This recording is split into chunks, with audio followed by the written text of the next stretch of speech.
Hello बच्चों, अपन ने विद्युत क्षेत्र के बारे में बात कर रहे थे तो अपन ने एक्सियल पोजीशन अक्षीय बिंदु पे, इक्वेटोरियल पोजीशन निरक्षीय बिंदु पे विद्युत क्षेत्र की तीव्रता अपन ने ज्ञात कर ली थी।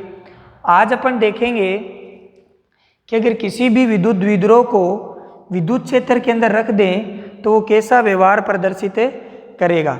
ठीक है, तो अपन हेडिंग डालेंगे एक समान विद्युत क्षेत्र में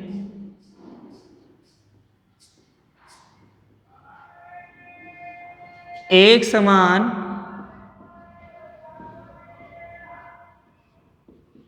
विद्युत क्षेत्र में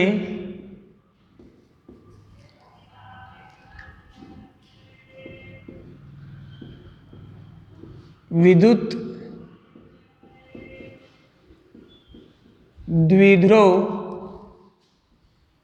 पर बल व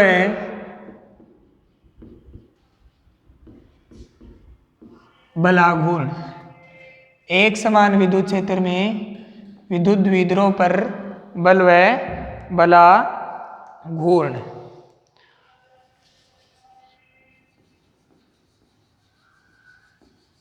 torque and force on a dipole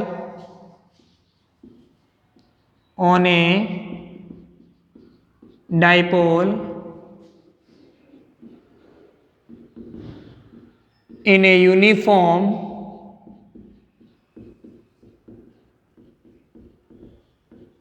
electric field. Okay बेटा, तो आज अपन ये जानेंगे कि एक समान विद्युत क्षेत्र में जो आपका द्विध्रुव होता है उस पर क्या बल और क्या बलाघूर्ण लगता है, मतलब torque and force on A dipole in a uniform electric field. Okay बेटा, अब ध्यान से देखेंगे अपन क्या देखेंगे कि पहले तो विद्युत द्विध्रुव के बारे में बात करते हैं कि विद्युत द्विध्रुव होता क्या है। तो अपन ने क्या बताया था, दो समान परिमाण व विपरीत प्रकृति के आवेश जब एक दूसरे के निकट स्थित होते हैं तो बने निकाय को विद्युत द्विध्रुव कहते हैं। और उसके बाद बात आई थी विद्युत द्विध्रुव आघूर्ण की। तो अपन ने क्या कहा, विद्युत द्विध्रुव में से किसी एक आवेश का परिमाण व आवेशों के मध्य की दूरी के गुणनफल को विद्युत द्विध्रुव आघूर्ण कहते हैं, इलेक्ट्रिक डायपोल मोमेंट। ओके बेटा, तो ये दो बातें अपन ने बहुत अच्छे से कर ली थी। फर्दर अपन डिस्कशन को आगे कंटिन्यू करते हैं। तो अपन क्या देखेंगे कि अपन को क्या देखना है कि एक समान विद्युत क्षेत्र में द्विध्रुव पर बल व बलाघूर्ण किस प्रकार से अप्लाई होगा। ठीक है, पहले अपन यूनिफॉर्म इलेक्ट्रिक फील्ड की बात करते हैं और उसके बाद अपन किसकी बात करेंगे, नॉन यूनिफॉर्म इलेक्ट्रिक फील्ड की। ओके, अब ध्यान से देखना, यह आपकी इलेक्ट्रिक फील्ड लाइन्स हैं। इसका मतलब आप विद्युत क्षेत्र जो इलेक्ट्रिक फील्ड की जो डायरेक्शन है वो कौन सी डायरेक्शन में है, इस डायरेक्शन में है। आपका इलेक्ट्रिक फील्ड कौन सी डायरेक्शन में है, इस डायरेक्शन में है। ठीक है बेटा, अब इसके अंदर आपने पहले यहाँ पे आपने -q चार्ज रख दिया और यहाँ पे आपने +q चार्ज रख दिया और इनके बीच की जो दूरी है वो कितनी है, 2a। तो ये क्या बन गया, डायपोल बन गया कि नहीं बन गया, विद्युत द्विध्रुव बन गया कि नहीं बन गया, बन गया सर।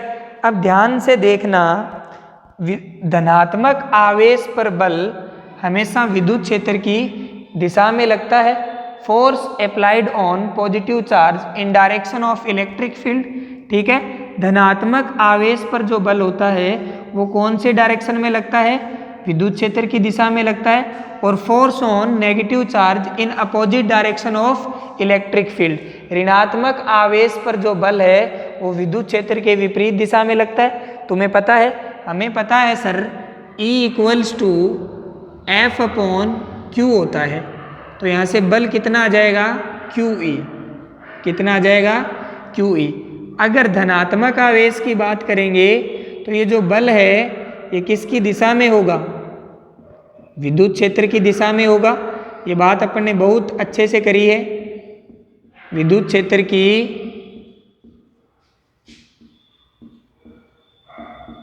दिशा में बल। और अगर आपका नेगेटिव चार्ज है तो जो बल होगा वो कौन सी दिशा में होगा? विद्युत क्षेत्र की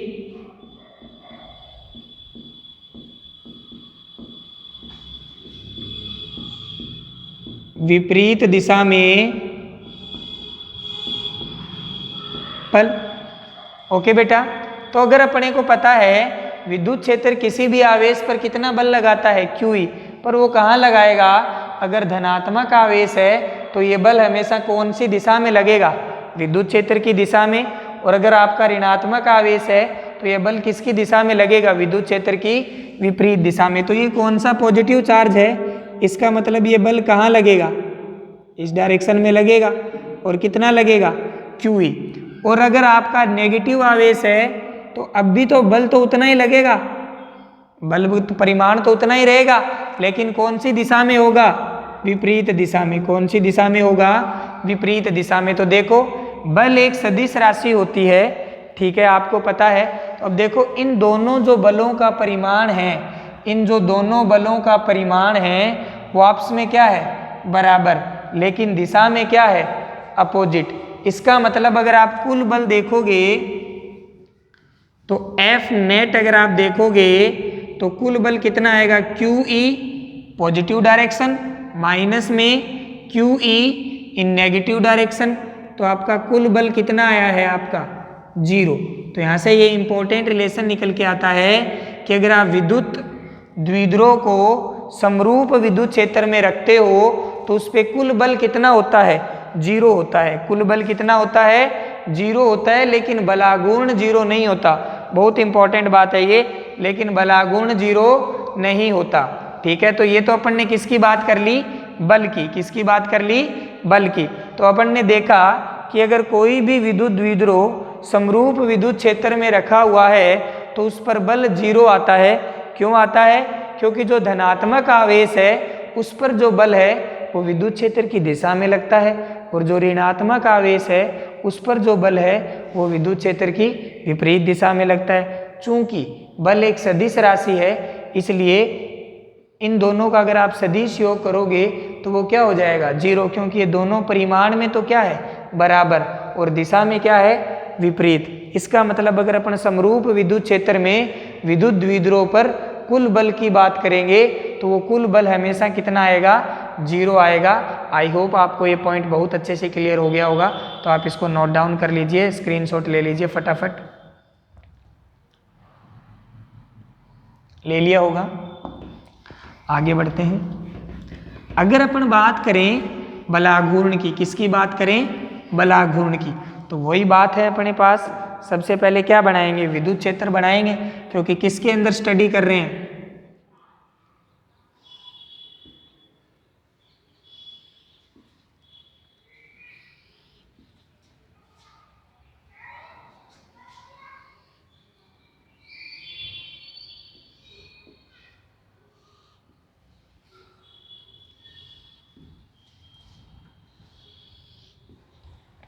यह आपका क्या हो गया? इलेक्ट्रिक फील्ड हो गया। अगर अपन बात करें विद्युत द्विध्रुव की, किसकी बात करेंगे अपन?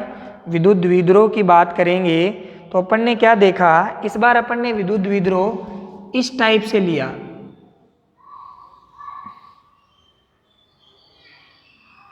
इसको थोड़ा सा नीचे ले लेते हैं, यहीं ले लेते हैं। यह आपका Q चार्ज और यह आपका माइनस Q चार्ज। ओके बेटा, तो वही बात, Q चार्ज पे विद्युत क्षेत्र के कारण बल कहाँ लगेगा? विद्युत क्षेत्र की दिशा में। तो ये तो क्या हो गया? QE हो गया इस दिशा में। इस पॉइंट को आपने नाम दे दिया A, इस पॉइंट को आपने नाम दे दिया B। इस पॉइंट पर जो बल है वो कहाँ लगेगा? विद्युत क्षेत्र की विपरीत दिशा में, पर लगेगा कितना? QE। और ये जो विद्युत द्विध्रुव है, जो विद्युत द्विध्रुव आघूर्ण है, इसकी दिशा कहाँ से कहाँ होती है? ऋणात्मक आवेश से धनात्मक आवेश की ओर। किससे प्रदर्शित करते हैं? P से। तो विद्युत द्विध्रुव आघूर्ण है वो विद्युत क्षेत्र से कितना कोण बना रहा है? थीटा कोण बना रहा है। कितना कोण बना रहा है? थीटा कोण बना रहा है। कितना कोण बना रहा है? थीटा। थीटा किस किस के बीच का कोण है? Angle between electric field and electric dipole moment, ठीक है ना, electric field and electric dipole moment. कोई प्रॉब्लम यहाँ तक? तो यहाँ थीटा किस किस के बीच का कोण है? विद्युत द्विध्रुव और विद्युत क्षेत्र के बीच। विद्युत द्विध्रुव की दिशा कहाँ से कहाँ होती है? आपको मैंने लिखवा रखा है, विद्युत द्विध्रुव की जो दिशा होती है वो हमेशा ऋणात्मक आवेश से धनात्मक आवेश की तरफ होती है। किससे प्रदर्शित करते हैं? P से। किससे प्रदर्शित करते हैं बेटा? P से। तो ये थीटा किस किस के बीच का कोण है?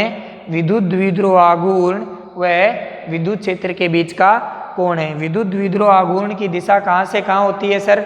ऋणात्मक आवेश से धनात्मक आवेश की। और इसके ऊपर अपन ने बहुत डिटेल में बात कर रखी है। अब अपन क्या देखेंगे? अपने अब देखो इधर कौन कितना बल लग रहा है? QE। इधर कितना बल लग रहा है? QE। तो दोनों बल परिमाण में क्या है? बराबर, लेकिन दिशा में क्या है? विपरीत। तो कुल बल कितना हो जाएगा आपका? 0। अभी अपन ने बात कर ली उसकी, तो कि समरूप विद्युत क्षेत्र में विद्युत द्विध्रुव पर हमेशा नेट फोर्स कितना रहता है? 0 रहता है। समरूप विद्युत क्षेत्र में विद्युत द्विध्रुव पर कुल बल कितना रहता है? 0 रहता है। ओके बेटा, समरूप विद्युत क्षेत्र में विद्युत द्विध्रुव पर कुल बल आपका हमेशा कितना होता है? 0 होता है। अब अगर अपन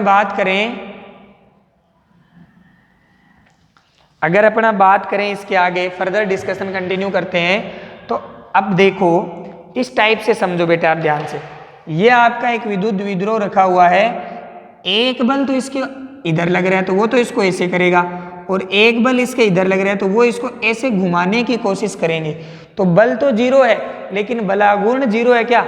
नहीं सर, टॉर्क 0 नहीं है। क्यों सर? क्योंकि देखो इधर ध्यान से देखना बेटा, एक बल इधर लग रहा है तो वो तो इसको ऐसे करेगा, और एक बल इधर लग रहा है तो वो इसको ऐसे करेगा। तो ये क्या होने लग जाएगा? ऐसे रोटेट होएगा। क्या होएगा? रोटेट होएगा। तो अपन क्या देखेंगे कि अगर ये रोटेट हो रहा है, अगर ये क्या हो रहा है, अगर ये रोटेट हो रहा है तो अपने को वो बलाघूर्ण निकालना पड़ेगा। तो अपन ने क्या किया,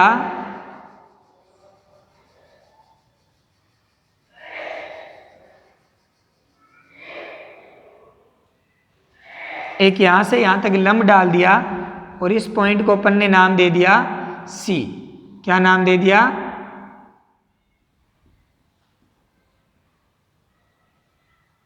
C नाम दे दिया। ओके बेटा, और यह आपका एंगल कितना डिग्री हो जाएगा? 90 डिग्री। यह आपका विद्युत द्विध्रुव आघूर्ण है।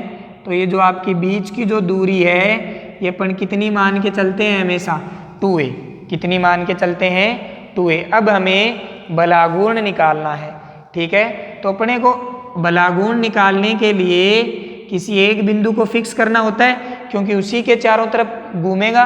तो अगर अपन किसको फिक्स कर देते हैं? पॉइंट A को फिक्स कर देते हैं। तो अपन किसको फिक्स कर दिया मान लो, या पॉइंट B को फिक्स कर देते हैं।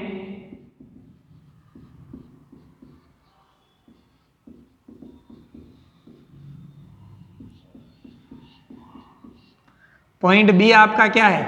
फिक्स है, ठीक है। तो अपन किसके अकॉर्डिंग काम कर रहे हैं? पॉइंट B के अकॉर्डिंग, ठीक है।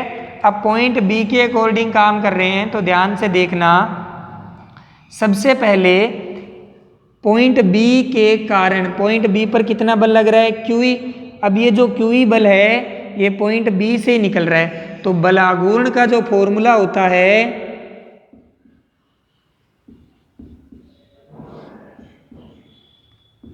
बल इंटू बल की घूर्णन अक्ष से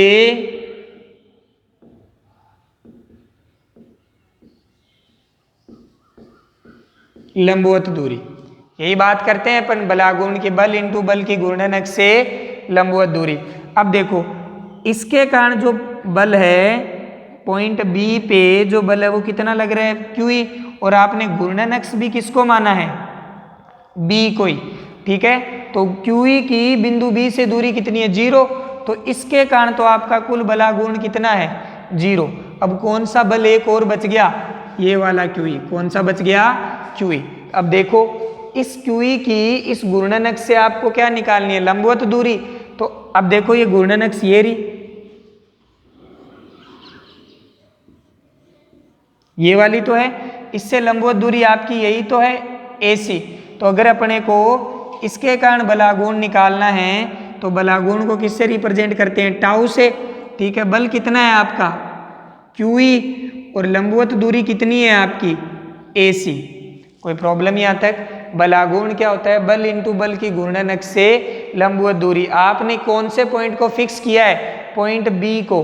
अगर आपने पॉइंट B को फिक्स किया है तो पॉइंट B से जितने भी बल गुजरेंगे उन बलों के कारण आपका बलागुण क्या हो जाएगा? 0। तो पॉइंट B से कौन सा बल गुजर रहा है? QE, क्योंकि QE की बिंदु B से दूरी कितनी है? 0। तो ये चीज जो 0 हो जाएगी तो बलागुण क्या हो जाएगा? 0 हो जाएगा।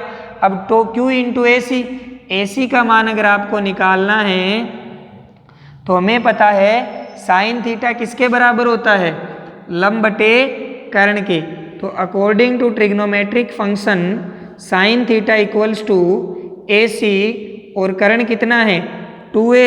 तो यहाँ से AC का मान बताइए जरा बेटा, 2a साइन थीटा। कोई प्रॉब्लम यहाँ तक? ये किसकी वैल्यू आ गई? AC की। अगर अपन ये AC की वैल्यू इसके अंदर पुट कर दें तो tau equal to QE into 2a sine theta. कोई प्रॉब्लम यहाँ तक? तो अपन इसको ऐसा लिख सकते हैं क्या? तो E को क्या कर लेंगे? बाहर ले लेंगे। Q इंटू 2a इंटू में sine theta. P equal to क्या होता है बेटा? Q इंटू 2a, पता है हमें। तो tau equals to PE sine theta. Sine theta कौन से प्रोडक्ट में आता है? क्रॉस प्रोडक्ट में आता है। तो जैसे ही साइन थीटा हटेगा आपका कौन सा प्रोडक्ट आ जाएगा? Cross product. तो यहाँ से हमें पता चल जाता है कि जो आपका थीटा एंगल है वो किस किस के बीच का एंगल है? P और E के। किस किस का बीच का एंगल है? P और E के बीच का एंगल है। कोई प्रॉब्लम यहाँ तक? थीटा किस किस के बीच का एंगल है? P और E। ठीक है ना? थीटा किस किस के बीच का एंगल है? और दिख भी रहा है आपको, ये P है आपका और ये आपका क्या है? E। इन दोनों के बीच का जो कोण है वो क्या है? थीटा। तो अपन ने, अब कोई बच्चा बोलेगा सर ये तो आपने B को फिक्स किया, हमें तो A को फिक्स करके भी करके बताओ एक बार। तो ठीक है भाई, A को फिक्स कर लेंगे, पॉइंट A फिक्स्ड। ठीक है, बलागुण का फॉर्मूला यही रहेगा। तो टो इक्वल्स टू QE। अब देखो अगर अपन पॉइंट A को फिक्स करेंगे तो पॉइंट A के कारण, पॉइंट A से जितने भी बल गुजरेंगे उन सभी बल के कारण बलागुण क्या रहेगा? 0। तो अब कौन सा बल बच गया? QE। ये इससे लंबवत दूरी लंब डाला वापिस से, तो यही आ रही है AC। तो QE इंटू AC। तो QE AC का मान वही आपका 2a साइन थीटा। तो E बाहर ले लेंगे, अंदर क्या बचेगा? Q into 2a into sine theta. तो यहाँ से QE इंटू 2a किसके बराबर होता है? P के। तो PE इंटू साइन थीटा। अगर यहाँ से साइन थीटा हटेगा तो कौन सा प्रोडक्ट आता है? Cross product. इसका मतलब अपन कह सकते हैं कि ये अपन ने बलागुण आपने निकाल दिया। कोई प्रॉब्लम यहाँ तक? तो ये बहुत सीधी सी कंडीशन थी जो अपन ने इसके ऊपर अप्लाई करी, और अप्लाई करने के बाद अपन फाइनल रिजल्ट तक पहुँच गए। कोई प्रॉब्लम किसी भी बच्चे के? आई होप आपको समझ में आ गया होगा। ठीक है, अगर अपन इसकी क्या बात करें,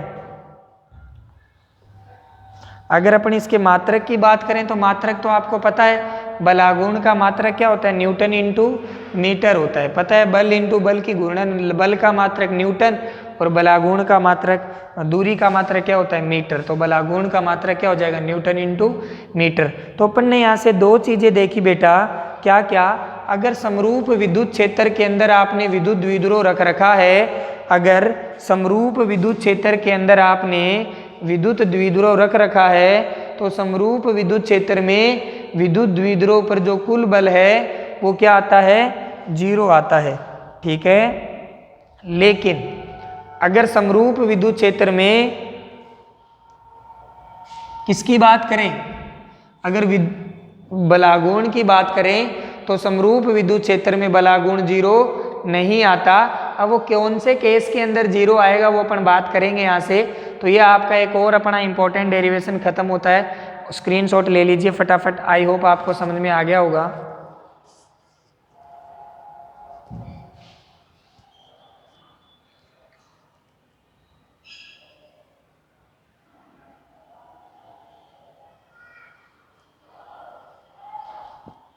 तो ये हमने किसके बारे में बात कर ली, बलागुण एवं बल के बारे में, कि कोई भी अगर यूनिफॉर्म इलेक्ट्रिक फील्ड के अंदर हमने क्या रख रखा है, एक विद्युत द्विध्रुव रख रखा है, तो वो क्या इफेक्ट अपन देखने को मिलते हैं, क्या इफेक्ट अपन फील करते हैं, अब बात करेंगे। अपन आगे बढ़ते हैं।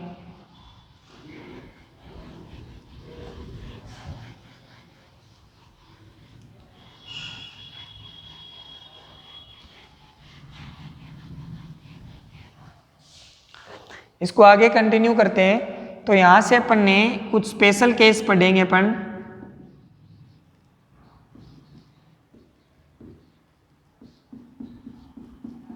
स्पेशल केस के अंदर हमने एक बेसिक फॉर्मूला जो भी पढ़ा है, वो बेसिक फॉर्मूला आपने क्या पढ़ा है, टाउ का, tau equals to PE sine theta. ये हमने बेसिक फॉर्मूला पढ़ा है किसका, बलागुण का, tau equals to PE sine theta. किसका बेसिक फॉर्मूला है, ये बलागुण का बेसिक फॉर्मूला है। तो अपन इसके अंदर क्या क्या बातें कर सकते हैं वो देखेंगे ध्यान से। ठीक है, अब देखना बेटा ध्यान से। पहला केस जब अपन पढ़ने के लिए जाएंगे यहाँ से, ठीक है, तो थीटा इक्वल टू 0 डिग्री हो जाए। थीटा इक्वल टू कितना डिग्री हो जाए, 0। तो केस जो फर्स्ट है आपका, वो अपने को क्या बोलता है कि थीटा कितना डिग्री हो जाए बेटा आपका, 0 डिग्री। अगर थीटा आपका 0 डिग्री हो गया, क्या हो गया, थीटा आपका 0 डिग्री हो गया, इसका मतलब जो ये विद्युत द्विध्रुव है, ये विद्युत क्षेत्र के क्या हो जाएगा, समानांतर स्थित हो जाएगा। क्या हो जाएगा, समानांतर स्थित हो जाएगा, बिल्कुल। अगर जैसे ये समानांतर स्थित हो गया तो देखो थीटा 0 होने का मतलब क्या है, ये घूम के ये लाइन बिल्कुल ऐसे हो जाए। कोई प्रॉब्लम यहाँ तक? अगर थीटा आपका 0 हो गया तो पहले तो ये देखो ये लाइन ऐसे है, कितने एंगल पे है, थीटा एंगल पे। अगर ये थीटा आपका 0 करना है तो इस लाइन को घुमा के आपको P को भी इसी दिशा में लाना पड़ेगा। इसका मतलब जिस दिशा में आपका E है उसी दिशा में अगर आपका P हो जाए, ठीक है, तो दोनों के बीच का एंगल कितना डिग्री हो जाएगा, 0 डिग्री। और जैसे ही आप यहाँ पे 0 रखोगे तो tau equal to PE sine 0, तो टो आपका कितना आ जाएगा, 0। कितना डिग्री, कितना आ जाएगा, 0। और ये जो अवस्था होती है इसको अपन बोलते हैं स्थायी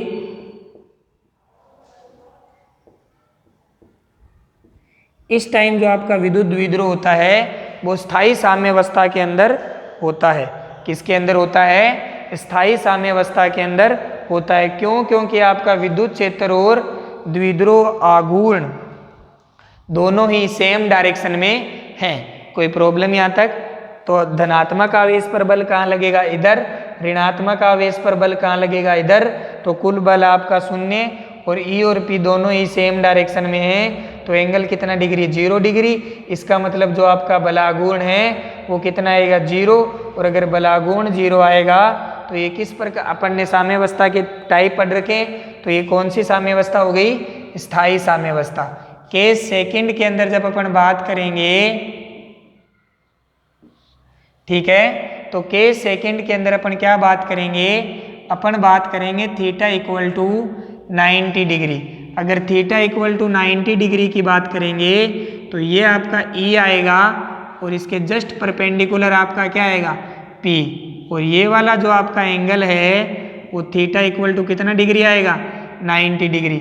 अब देखो साइन थीटा मैक्सिमम कहाँ होता है, 90 डिग्री पे, और अभी का एंगल कितना बन रहा है, 90 डिग्री। अगर एंगल आपका 90 डिग्री फॉर्म हो रहा है, इसका मतलब क्या है कि आपका जो बलागुण है वो क्या आएगा, अधिकतम।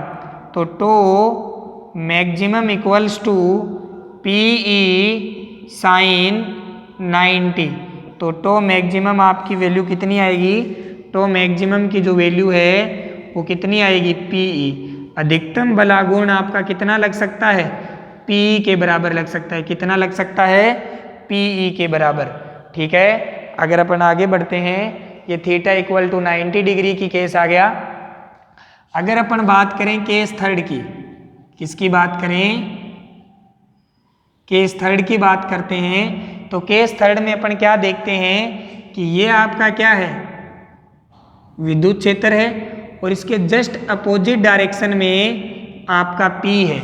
कितने डायरेक्शन में, जस्ट अपोजिट डायरेक्शन में आपका कितना है, P।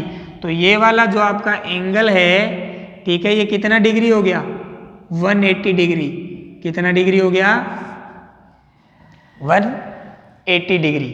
हो गया कि नहीं हो गया। जैसे ही आपका एंगल 180 डिग्री होगा, ठीक है, तो यानी अपन इसके अंदर पुट करेंगे वैल्यू, तो tau equal to P E sine 180 degree. P E sine 180 और साइन 180 का मान कितना होता है, 0। तो इस केस के अंदर भी आपका टाउ कितना आएगा, 0। पर इसमें आप देखो जो P और E है वो एक दूसरे के प्रति समांतर है। तो ये जो आपकी साम्यावस्था होगी, ये अस्थायी साम्यावस्था होगी। कौन सी साम्यावस्था होगी, अस्थायी साम्यावस्था। ठीक है बेटा, तो हमने इसके अंदर दो चीजें पढ़ी। आपने सबसे पहले कितने केस पढ़े, 3 केस। कौन कौन से, एक स्थायी साम्यावस्था का, एक अस्थायी साम्यावस्था का, और एक आपका थीटा इक्वल टू 90 डिग्री का। ओके बेटा, तो अपन ने क्या देखा कि जब थीटा इक्वल टू 0 डिग्री होता है, इसका मतलब आपका विद्युत द्विध्रुव आघूर्ण P और विद्युत क्षेत्र दोनों कौन से डायरेक्शन में है, सेम डायरेक्शन में है। और अगर आपके दोनों सेम डायरेक्शन में है, तो हमने क्या देखा कि दोनों के बीच का एंगल कितना है, 0 डिग्री। जैसे ही आपने 0 यहाँ पुट किया, तो आपका कितना है, टो इक्वल टू 0। बिकॉज ये दोनों सेम डायरेक्शन में है, इसलिए स्थायी साम्यावस्था। अब अगर अपन बात करेंगे केस इक्वल टू 2, तो theta equal to 90 degree. Theta, अब आपको पता है साइन थीटा मैक्सिमम कहाँ होता है, 90 डिग्री पे, हाँ है ना। इसका मतलब जो आपका बलागुण का मान आएगा, ये कितना आएगा, अधिकतम आएगा। ठीक है, तो हमने क्या लिखा, tau maximum equal to P sine 90। Tau maximum sine 90 की वैल्यू कितनी होती है, 1। तो tau maximum equals to PE. अब हमारा कौन सा केस रिमेनिंग रहा है, थर्ड केस। थर्ड केस में अपन ने क्या देखा कि अगर ये दोनों एक दूसरे के क्या हो जाए, प्रति समांतर, विद्युत द्विध्रुव और विद्युत क्षेत्र एक दूसरे से क्या हो जाए, प्रति समांतर, इट मीन्स इन दोनों के बीच का एंगल कितना हो जाए, 180 डिग्री। जैसे ही आपने एंगल 180 डिग्री पुट किया, टाउ का मान क्या आया, 0। और ये जो साम्यावस्था होती है, इसको क्या बोलते हैं, अस्थायी साम्यावस्था। क्यों, क्योंकि इसके अंदर आपका क्या होता है, विद्युत क्षेत्र और विद्युत द्विध्रुव आघूर्ण एक दूसरे के अपोजिट डायरेक्शन में होते हैं। ठीक है, तो ये हमने इसके ऊपर पूरी बात कर ली, किस टाइप से आपके क्वेश्चन आ सकते हैं। ठीक है, ये आपसे पूछा जा सकता है कब स्थायी साम्यावस्था होती है, ठीक है, कब आपकी कब अस्थायी साम्यावस्था होती है, कब आपकी स्थायी साम्यावस्था होती है, बलागुण आपका कब अधिकतम होता है, बलागुण का मान क्या होता है। ठीक है, एक समरूप विद्युत क्षेत्र के अंदर क्या शून्य होता है, क्या शून्य नहीं होता है। तो ये हमने सारी बात इसके ऊपर है कर ली। ठीक है, अब हमारा अगर बात आ जाए असमरूप विद्युत क्षेत्र के अंदर, किसके अंदर की बात आ जाए, असमरूप विद्युत क्षेत्र के अंदर। वैसे आपके सिलेबस में नहीं है, फिर भी मैं बता देता हूं आपको, तो आप इसका स्क्रीनशॉट ले लीजिए बेटा फटाफट।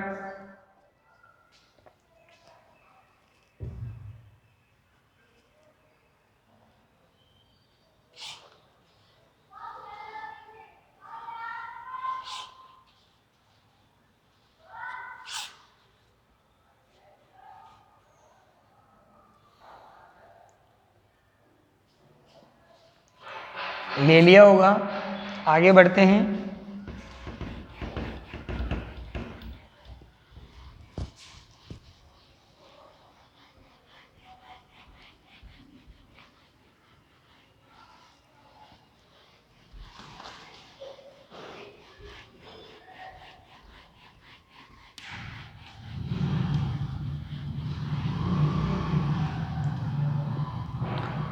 अपन बात करते हैं असमरूप विद्युत क्षेत्र की। तो अगर अपन असमरूप विद्युत क्षेत्र की बात करेंगे, असमरूप विद्युत क्षेत्र की अपन बात करेंगे तो असमरूप विद्युत क्षेत्र का मतलब क्या हो गया बेटा? असमरूप विद्युत क्षेत्र में इसका मतलब आपका हर एक बिंदु पे विद्युत क्षेत्र क्या नहीं है? समरूप नहीं है। इसका मतलब विद्युत क्षेत्र रेखाएं भी समरूप नहीं है। आप अपन विद्युत क्षेत्र असमरूप विद्युत क्षेत्र अपन बना सकते हैं। इस टाइप से जो आपका विद्युत क्षेत्र बनता है, ये कौन सा विद्युत क्षेत्र हो गया बेटा? असमरूप विद्युत क्षेत्र हो गया। अब देखो बेटा, असमरूप विद्युत क्षेत्र में जब भी अपन विद्युत द्विध्रुव आघूर्ण को रखेंगे असमरूप विद्युत क्षेत्र में, जैसे अपन ऐसे बात करें, ये भी आपका किसका एग्जाम्पल है बेटा?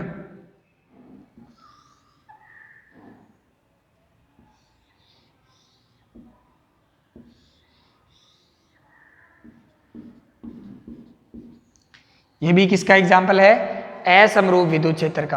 असमरूप विद्युत क्षेत्र में जब आप विद्युत द्विध्रुव आघूर्ण को रखोगे, विद्युत द्विध्रुव को रखोगे असमरूप विद्युत क्षेत्र में, जब आप विद्युत द्विध्रुव को रखोगे तो उस पे न तो बल जीरो होता है और न ही बल आघूर्ण जीरो होता है। कैसे बेटा? ये आपका असमरूप विद्युत क्षेत्र में जैसे ही आपने इसके ऊपर रखा तो असमरूप विद्युत क्षेत्र के कारण इस पर एक बल लगेगा। क्या लगेगा? बल लगेगा। और कितना बल लगेगा? क्यू, क्योंकि इस पे अलग फोर्स लग रहा है, इस पे अलग फोर्स लगेगा। तो असमरूप विद्युत क्षेत्र में इन दोनों आवेशों पे अलग अलग बल लगता है। असमरूप विद्युत क्षेत्र में दोनों आवेशों पे जो बल है वो क्या लगता है? अलग अलग लगता है। और ये जो विद्युत द्विध्रुव होता है ये अधिकतम विद्युत तीव्रता वाले क्षेत्र की ओर क्या करता है? गति करता है। तो असमरूप विद्युत क्षेत्र के अंदर बल शून्य नहीं होता है। असमरूप विद्युत क्षेत्र में विद्युत द्विध्रुव अधिकतम तीव्रता वाले क्षेत्र की ओर गति करता है। कोई प्रॉब्लम यहाँ तक? असमरूप विद्युत क्षेत्र के अंदर मैंने आपको बार बार बता रहा हूं, समरूप विद्युत क्षेत्र में बल शून्य होता है लेकिन बलागुण शून्य नहीं होता। और जो असमरूप विद्युत क्षेत्र होता है उसमें न तो विद्युत बल जीरो होता है और न बलागुण जीरो होता है। असमरूप विद्युत क्षेत्र में विद्युत द्विध्रुव पर एक बल लगता है और उस बल की वजह से ये विद्युत द्विध्रुव अधिक तीव्रता वाले क्षेत्र की ओर क्या करना शुरू कर देता है? मोशन करना शुरू कर देता है। कोई प्रॉब्लम यहाँ तक? तो ये कहाँ गति करेगा? अधिक तीव्रता वाले क्षेत्र की ओर गति करता है। ओके बेटा, तो ये हमारा असमरूप विद्युत क्षेत्र में विद्युत द्विध्रुव का व्यवहार था। तो ये जो आपका पहला चैप्टर है ये कंप्लीट है। अब अपन गाउस के नियम के बारे में पढ़ेंगे। किसके नियम के बारे में पढ़ेंगे? गाउस के नियम के। पहला चैप्टर आपने जितना आपके था वो ऑलमोस्ट आपका कंप्लीट हो गया है। ठीक है, अभी जो आपकी पहले जो आपकी बुक चलती थी आरबीएससी की, उसके अंदर आपके दोनों ये अलग अलग थे। ठीक है, लेकिन अभी जो आपकी नई एनसीईआरटी की जो बुक आई है उसके अंदर ये दोनों एक ही चैप्टर के अंदर मर्ज कर दिए इनको। तो अपन इनको बहुत सेपरेटली पढ़ेंगे और बिल्कुल क्या पढ़ेंगे, इन दोनों को अपन अलग अलग पढ़ने की कोशिश करेंगे। ओके बेटा, तो अब अगर अपन बात करेंगे तो अपन किसके नियम की बात करेंगे? गाउस के नियम की। किसके नियम की बात करेंगे? गाउस के नियम की। ठीक है, अब गाउस का नियम क्या होता है, क्या इसका यूज है? तो जो आपका पहला चैप्टर है वो ऑलमोस्ट कंप्लीट हो चुका है। ठीक है, उसके अब विद्युत क्षेत्र के ऊपर जितनी भी बातें थी वो अपन ने सारी कर ली है। अब अपन बात करेंगे गाउस के नियम की। किसके नियम की बात करेंगे? गाउस के नियम की। तो पहले अपन एक क्षेत्रफल की बात करेंगे। किसकी बात करेंगे? क्षेत्रफल की। और आज अपन जो बात कर रहे हैं वो अपन बात करेंगे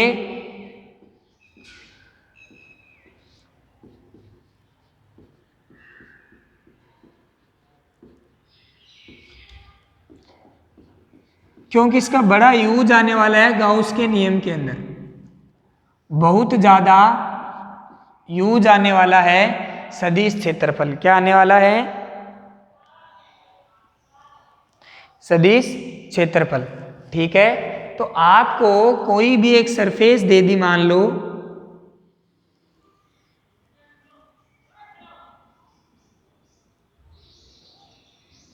ये एक ऐसी सरफेस दे दी या एक ऐसी सरफेस दे दी।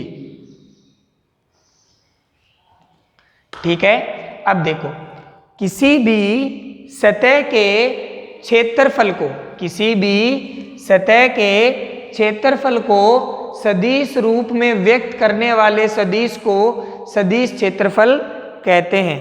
ठीक है, ठीक है ना। किसी भी सतह के क्षेत्रफल को सदिश रूप में व्यक्त करने के लिए अपन एक सदिश का काम यूज लेंगे और उस सदिश को क्या बोलेंगे? सदिश क्षेत्रफल। तो किसी भी सतह के क्षेत्रफल को सदिश रूप में व्यक्त करने के लिए जो अपन सदिश काम में लेते हैं उसे बोलते हैं सदिश क्षेत्रफल। क्या बोलते हैं? सदिश क्षेत्रफल। तो अपन सीधी सी बात है, किसी सतह के क्षेत्रफल को सदिश रूप में व्यक्त करने के लिए दिए गए सदिश को सदिश क्षेत्रफल कहते हैं। किसी भी सतह के क्षेत्रफल को सदिश रूप में व्यक्त करने के लिए दिए गए सदिश को सदिश क्षेत्रफल कहते हैं। तो एक बार और सुन लीजिए, ये आपकी सतह है। तो अपन ने क्या देखा कि किसी भी सतह के क्षेत्रफल को सदिश रूप में व्यक्त करने के लिए दिए गए सदिश को क्या कहेंगे? सदिश क्षेत्रफल। क्या कहेंगे? सदिश क्षेत्रफल। और एक ही बात आपको ध्यान रखनी है कि जो सदिश क्षेत्रफल होता है वो हमेशा सतह के लंबवत होता है। कहाँ होता है? हमेशा सतह के लंबवत होता है। जैसे ये ds वेक्टर, ये मैंने ले लिया s वेक्टर। ठीक है, जैसे ये आपकी कोई भी सतह है, इसका जो सदिश क्षेत्रफल है वो अपन ऐसे भी ले सकते हैं और ऐसे भी ले सकते हैं। अपन मोस्ट ऑफ द केस में रेडियली आउटवर्ड मानेंगे, उसको लंबवत रूप से बाहर की ओर मानते हैं। कहाँ मानते हैं? यह हमेशा सतह के लंबवत इसको मानते हैं और अपन मोस्ट ऑफ द केस में सतह के लंबवत बाहर की ओर लेते हैं। तो सबसे पहली जो आपकी बात आई वो थी सदिश क्षेत्रफल। सदिश क्षेत्रफल में आपने क्या देखा कि किसी भी सतह के क्षेत्रफल को सदिश रूप में व्यक्त करने के लिए दिए गए सदिश को सदिश क्षेत्रफल कहते हैं। एक बार और सुन लीजिए, किसी भी सतह के क्षेत्रफल को सदिश रूप में व्यक्त करने के लिए दिए गए सदिश को सदिश क्षेत्रफल कहते हैं। सदिश क्षेत्रफल की जो दिशा होती है वो हमेशा सतह के लंबवत होती है। सदिश क्षेत्रफल की जो दिशा होती है, इसकी जो दिशा होती है, जो अपन इसकी दिशा लेते हैं वो हमेशा कहाँ लेंगे? सतह के लंबवत। हमेशा इसकी दिशा हमेशा हमें कहाँ लेनी है? सतह के लंबवत। बहुत छोटी बात लग रही होगी आपको ये, पर जब अपन डेरिवेशन करेंगे गाउस ला के तब आप देखोगे कि जो आपका सदिश क्षेत्रफल है इसका कितना बड़ा रोल है अपने आप में। कोई प्रॉब्लम यहाँ तक? तो ये आ गया आपका सदिश क्षेत्रफल।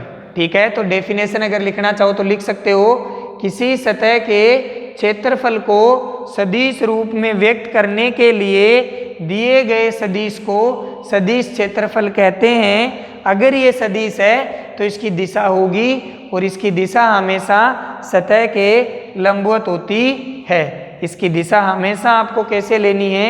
सतह के लंबवत लेके चलनी है। ओके बेटा, आगे बात कंटिन्यू करते हैं। अगर अपन बात करेंगे अब फ्लक्स की, फिर अपन बात करेंगे विद्युत फ्लक्स की। तो पहले अपन फ्लक्स को समझते हैं।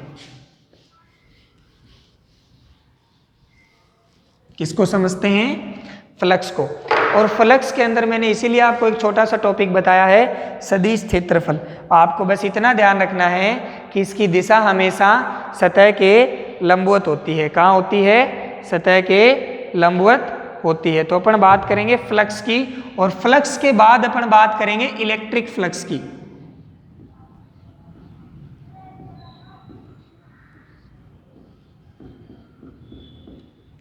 तो अभी आपको केवल और केवल जनरल आइडिया दे रहा हूं मैं, आपको केवल और केवल इससे समझने की कोशिश करनी है। फ्लक्स की पहले अपन बात करेंगे और फिर अपन किसकी बात करेंगे? इलेक्ट्रिक फ्लक्स की। फ्लक्स को समझने के लिए अपन एक अवधारणा मानते हैं। क्या मानते हैं? अवधारणा। हम एक नदी की कल्पना करते हैं। किसकी कल्पना करते हैं? एक नदी की। आपने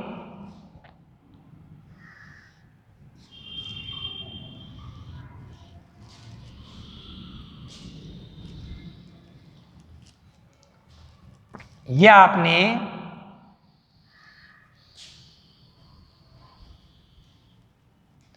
एक नदी की कल्पना कर ली। ठीक है बेटा, इस नदी के अंदर ये आपका वाटर फ्लो हो रहा है। क्या फ्लो हो रहा है? वाटर फ्लो हो रहा है। ठीक है ना? ये अपन एग्जाम्पल इसलिए ले रहे हैं क्योंकि ये आपकी घटना देखी हुई है।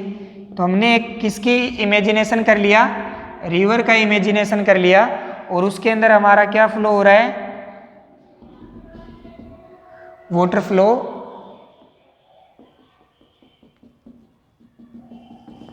हो रहा है। ओके बेटा, अगर इसके अंदर वाटर फ्लो हो रहा है तो अपन अब एक टायर लेके आते हैं। क्या लेके आते हैं? एक टायर, एक सर्कुलर फ्रेम लेके आते हैं। आप ऐसे समझो कि आप एक टायर लेके गए बाइक का। क्या लेके गए? टायर लेके गए, और अपन ने उसको क्या किया? सबसे पहले अपन ने उस टायर को ऐसे रख दिया। कैसे रख दिया सर?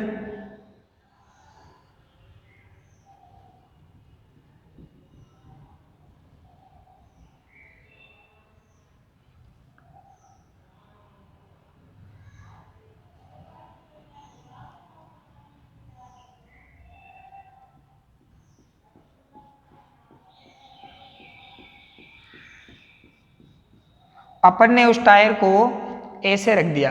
अब ध्यान से सुनना, आपने उस टायर को कैसे रखा है? ऐसे रखा है, ऐसे। ठीक है, ये आपकी नदी में पानी बह रहा है और आपने इस टायर को कैसे रखा है बेटा? ऐसे। इस टाइप से आपने इस टायर को रख दिया। ठीक है, तो आप क्या देखोगे कि जो पूरा जो मैक्सिमम जो पानी है वो टायर के अंदर से जा रहा है। हाँ है ना?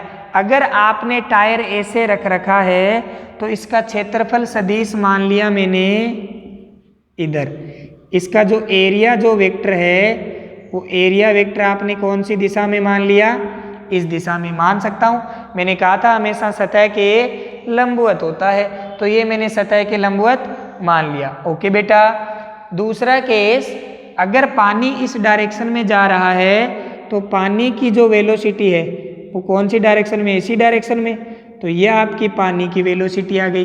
ठीक है, इस केस में इस टायर के अंदर से आपका अधिकतम पानी निकल रहा है। आपने ऐसा प्रयोग करोगे तो भी यही पाओगे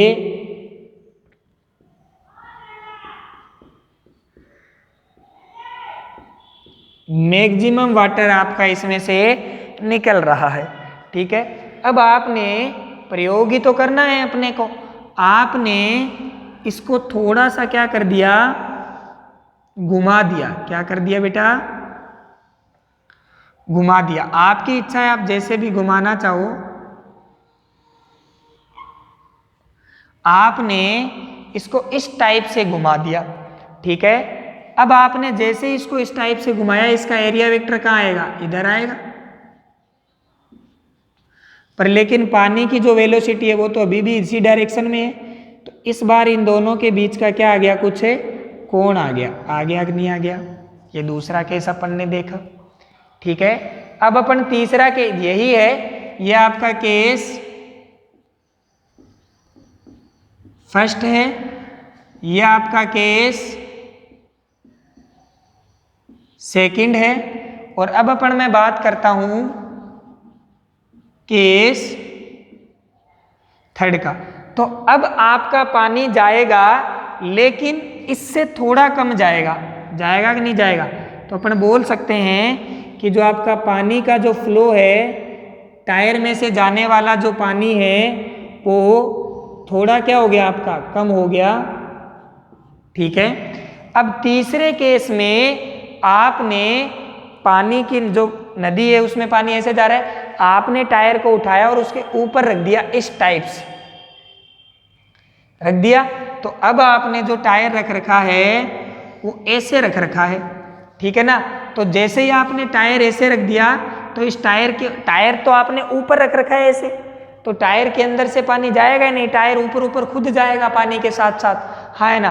तो इस केस में आपका जो एरिया वेक्टर है वो कहाँ आ रहा है? ऊपर की ओर आ रहा है। ठीक है। और आपकी जो वेलोसिटी है वो तो अभी भी कहाँ आ रही है? इधर आ रही है कि नहीं आ रही?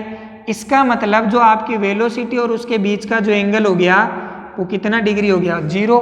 और जो पानी की जो मात्रा है वो भी आपकी कितनी हो गई? आपकी 0। तीसरे केस में जो आपकी पानी की मात्रा थी वो आपकी क्या हो गई? 0। इसका मतलब जो पानी की जो मात्रा है वो किस पे डिपेंड कर रही है? क्षेत्रफल सदिश और वेग के मध्य बनने वाले कोण पर। जब आपका कोण 0 था तो आपका पानी अधिकतम था, जब आपका कोण थोड़ा सा बढ़ा तो आपका पानी क्या होया? थोड़ा कम। और जब आपका कोण बहुत ज़्यादा 90 डिग्री हो गया तब आपका पानी कितना हो गया? बिल्कुल ही 0 हो गया। तीनों केस आपको बहुत अच्छे से स्टडी करने हैं। अगर ये आपको तीनों केस समझ में आ जाते हैं तो आपको विद्युत फ्लक्स बहुत अच्छे से समझ आएगा। ध्यान से समझेंगे। अपन इसको समझने के लिए क्या करते हैं? एक फ्रेम की कल्पना करते हैं। ठीक है ना? एक फ्रेम की कल्पना करते हैं। अपन ने इस फ्रेम की कल्पना करी और इस कल्पना के अंदर अपन ने ये देखा कि नदी के अंदर आपका पानी जा रहा है। ठीक है ना? अब नदी के अंदर जब आपका पानी जा रहा है तो पानी की दिशा ये वाली, इसके अंदर अपन एक टायर लेके आए। पहले केस में आपने टायर को ऐसे रख दिया बेटा। ठीक है, मतलब ये आपका टायर है तो आपने पानी के बिल्कुल ऐसे रखा है इसको। ठीक है, तो पूरा पानी टायर के अंदर से जाएगा। इसका मतलब पहले केस में आपका अधिकतम वाटर किसके अंदर से जा रहा है? टायर के अंदर से जा रहा है। सेकंड केस में आपने इस टायर को थोड़ा ऐसे कर दिया तो अब नीचे से जो पहले इसके अंदर से जा रहा था वो पानी अब ऐसे नीचे से जाएगा और कुछ पानी जो ऊपर से जा रहा अंदर से जा रहा था वो ऊपर से जाएगा। इसका मतलब इसके अंदर थोड़ा कम पानी जाएगा। और तीसरे केस में नदी तो अभी पानी ऐसे जा रहा है, आपने टायर को रख दिया ऐसे। अगर टायर आप ऐसे रख दोगे तो बिल्कुल भी पानी नहीं जाएगा। ठीक है ना? अब देखो अपन क्या बोल सकते हैं कि जो आपका पानी है ये आपका फर्स्ट, ये आपका सेकंड, इसको ऐसा लिख देते हैं, ये आपका पहला, ये आपका दूसरा और ये आपका तीसरा। तो पानी सबसे ज़्यादा किस में गया है? फर्स्ट में से। और फिर किस में से गया है? सेकंड में से। और लास्ट कौन बच गया? थर्ड बच गया। ओके सर, ठीक है। तो अब देखो अपन अब जोड़ते हैं फ्लक्स से। प्रति सेकंड फ्रेम में से गुजरने वाले पानी की मात्रा को फ्लक्स कहते हैं। क्या कहते हैं? प्रति सेकंड फ्रेम में से गुजरने वाली पानी की मात्रा को फ्लक्स कहते हैं। ठीक है, तो अपन बोल सकते हैं कि प्रति सेकंड फ्रेम में से गुजरने वाली पानी की मात्रा को क्या कहते हैं? फ्लक्स।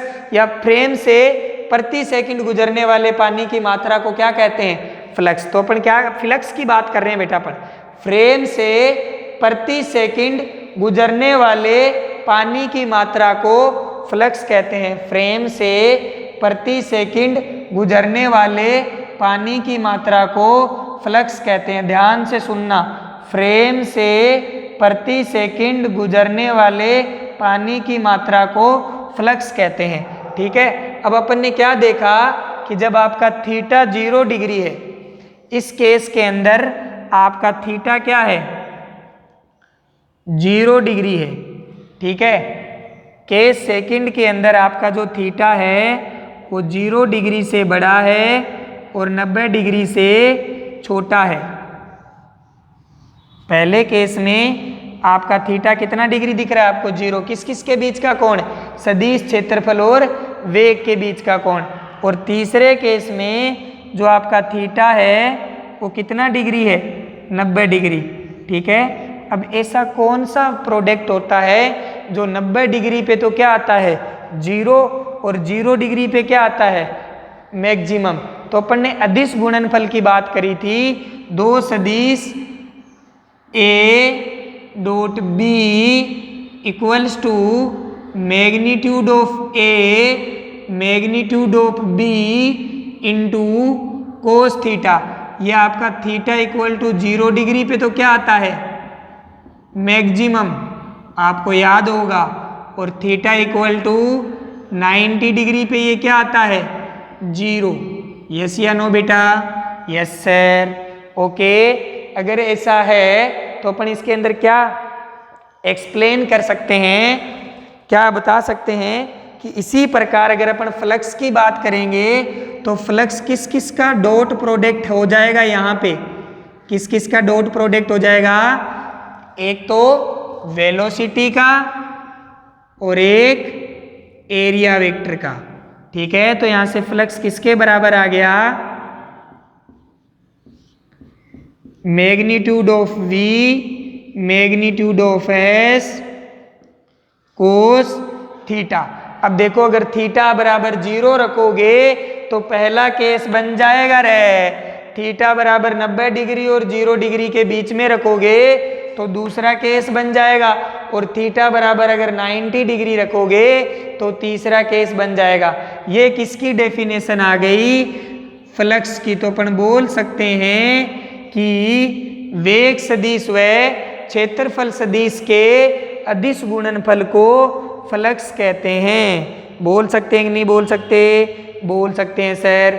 वेग सदिश व क्षेत्रफल सदिश के अदिश गुणनफल को फ्लक्स कहते हैं। ये तो एक नॉर्मली बात थी फ्लक्स की। ठीक है, तो आई होप आपको ये बहुत अच्छे से समझ आया होगा, तीनों केस। ठीक है, पहले अपन ने 3 केस की बात करी है, इसके बाद अपन बात करेंगे विद्युत फ्लक्स की। किसकी बात करेंगे, विद्युत फ्लक्स की। तो इसके बाद अगर अपन बात करने जाएंगे विद्युत फ्लक्स की, इसके बाद अपन बात करेंगे, तो पहले आप ये उतारिए, फटाफट स्क्रीनशॉट ले लीजिए, इससे आपको विद्युत फ्लक्स बहुत ही नीट एंड क्लीन समझ में आएगा, आई प्रॉमिस।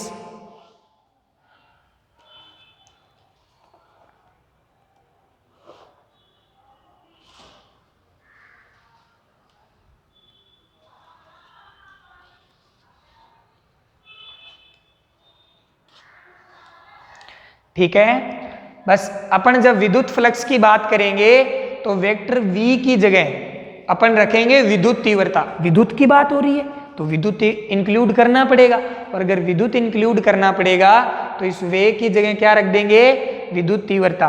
और डेफिनेशन क्या बन जाएगी, विद्युत तीव्रता व क्षेत्रफल सदिश के अदिश गुणनफल को विद्युत फ्लक्स कहते हैं। बस वेक्टर V की जगह आपको विद्युत तीव्रता वेक्टर E रखना है। विद्युत फ्लक्स से जब आप विद्युत फ्लक्स पे जाओगे, ऐसे याद रख लेंगे, फ्लक्स से जब अपन विद्युत फ्लक्स पे जाएंगे ना सर, तो यहाँ पे आपने जो काम V ने किया है वो काम यहाँ पे कौन करेगा सर, वेक्टर E कर देगा सर। कौन कर देगा, वेक्टर E कर देगा सर। तो जो वो काम विद्युत वेक्टर V ने किया है वो काम अपन किससे करवा लेंगे, वेक्टर E से। तो आपने फ्लक्स की डेफिनेशन क्या बोली, ठीक है, अपन ने फ्लक्स की 2 डेफिनेशन बोली कि वेग सदिश व क्षेत्रफल सदिश के अदिश गुणनफल को फ्लक्स कहते हैं, या फ्रेम से प्रति सेकंड गुजरने वाले पानी की मात्रा को क्या कहते हैं? फ्लक्स कहते हैं। पानी की मात्रा की जगह क्या ले लेंगे? विद्युत क्षेत्र रेखाएं। ठीक है, पानी की मात्रा किसकी बराबर ले लेंगे? पानी की तरह कौन बहता है? विद्युत क्षेत्र रेखाएं बेटा जी। क्या रे? विद्युत क्षेत्र रेखाएं। तो ये गोल्डन कीज है जो आपको विद्युत फ्लक्स को समझने में क्या करेगी? सहायता करेगी। ये आप कभी नहीं भूलोगे अगर इस तरीके से आप इसको याद रखने की कोशिश करोगे, और अगर रटोगे तो फिर भूल सकते हो। हाँ या ना? तो ये आपके गोल्डन कीज है जो अपने डायरेक्ट काम में आती है।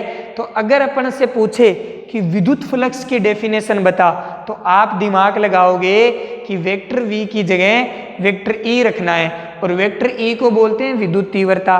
तो सर विद्युत तीव्रता व क्षेत्रफल सदिश के अदिश गुणनफल को विद्युत फ्लक्स कहते हैं। अगर विद्युत तीव्रता व क्षेत्रफल सदिश के अदिश गुणनफल को विद्युत तीव्रता कहते हैं। सीधी सी बात है, विद्युत तीव्रता व क्षेत्रफल सदिश के अदिश गुणनफल को विद्युत फ्लक्स से कहते हैं। सीधी सी बात है। ठीक है, पहले मैं विद्युत तीव्रता बोल गया शायद, सॉरी। ठीक है, विद्युत तीव्रता व क्षेत्रफल सदिश के अदिश गुणनफल को विद्युत फ्लक्स कहते हैं। तो बस विद्युत फ्लक्स के अंदर आपको वेक्टर v को किससे रिप्लेस करना है? वेक्टर e से। ठीक है, तो अपन कह सकते हैं कि विद्युत तीव्रता व क्षेत्रफल सदिश के अदिश गुणनफल को विद्युत फ्लक्स से कहते हैं। ओके बेटा, आई होप आपको आज पढ़ने में बहुत मजा आया होगा। कमेंट सेक्शन में आप जरूर बताया करो। सबसे ये हम्बल रिक्वेस्ट है कि आपको आज का क्लास लेक्चर पूरा समझ में आया है कि नहीं आया। तो मैं उम्मीद करूंगा कि आप मेरी बात को बहुत गौर से सुनोगे, और कमेंट सेक्शन में सभी बच्चे जो वीडियोस देख रहे हैं वो बताएंगे कि सर समझ आया या नहीं आया, और कैसा लगा, पढ़ने में मजा आया कि नहीं आया। ओके बेटा, okay, thank you, bye bye.